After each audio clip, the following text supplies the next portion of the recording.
नमस्कार, मैं आपके साथ अंजना और आप देख रहे हैं जीएनई न्यूज। आइए रुक करते हैं आज की बड़ी खबर पर। चावल को लेकर इस देश में हंगामा है बरपा।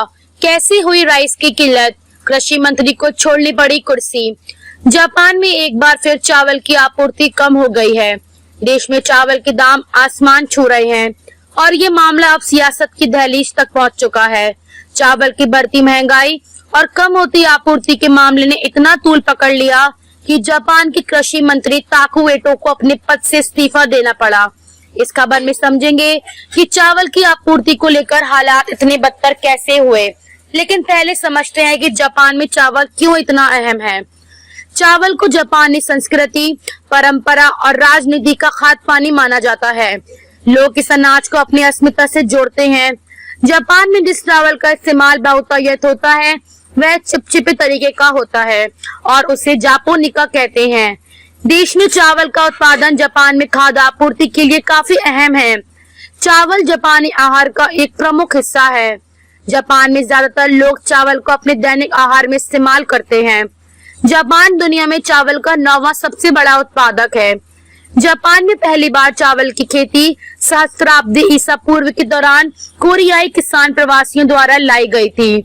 गीले खेत की चावल की खेती जापान में अंतिम जोमोन और प्रारंभिक यायोई काल के बीच शुरू की गई थी। ऐसा माना जाता है कि इसने द्वीप समूह की कृषि क्रांति को इसके पहले गहन फसल उत्पादन के साथ शुरू किया। चावल जापानी इतिहास, समाज और राजनीतिक अर्थव्यवस्था में एक भावनात्मक स्थान रखता है। देश के ज्यादातर व्यंजन को चावल की मदद से ही बनाया जाता है। दुनिया भर में मशहूर जापानी सुशी भी चावल के इस्तेमाल से तैयार किया जाता है। समाचार एजेंसी एसोसिएट प्रेस के मुताबिक जापान की सुपरमार्केट से चावल गायब हो रहा है।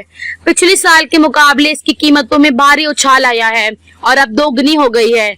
जापान के कृषि मंत्रालय के आंकड़ों के मुताबिक जापान कृषि सहकारी समितियों और अन्य वाणिज्यिक थोक विक्रेताओं के पास चावल का स्टॉक पिछले साल के स्तर से 4 लाख टन कम है, जो जून तक रिकॉर्ड निम्नतर 1.53 मिलियन टन पर पहुंच गया है।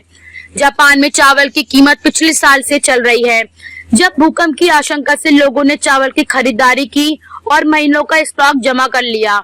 इसके अलावा पिछले साल नूडल्स की कीमत बढ़ने पर भी लोगों ने चावल को खरीदारी बढ़ा दी और चावल पर और ज्यादा आश्रित हो गए थे।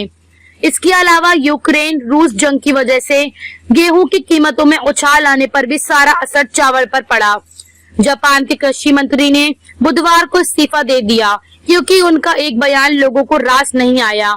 उन्होंने कहा था कि उन्हें कभी चावल खरीदने की दरकार नहीं हुई क्योंकि उनकी समर्थन उन्हें गिफ्ट के तौर पर चावल दे देते हैं। इस बयान के बाद जापान में सियासी बवंडर खड़ा हो गया और अब एटो की जगह शिंजिरो कोइजुमी ने लिया है। अब तक के लिए बस इतना ही। फिर मिलते हैं एक ऐसी ही बड़ी खबर के साथ। तब तक के लिए नमस्कार और देखते रहिए जीएनई न्यूज। अगर आपको ये वीडियो पसंद आई हो तो इसे लाइक करिए व शेयर करें। ऐसी लेटेस्ट अपडेट पाने के लिए बेल आइकन को प्रेस करना ना भूलें। अगर आप हमें फेसबुक या फिर इंस्टा के माध्यम से देख रहे हैं तो हमारे पेज को फॉलो जरूर करें। धन्यवाद।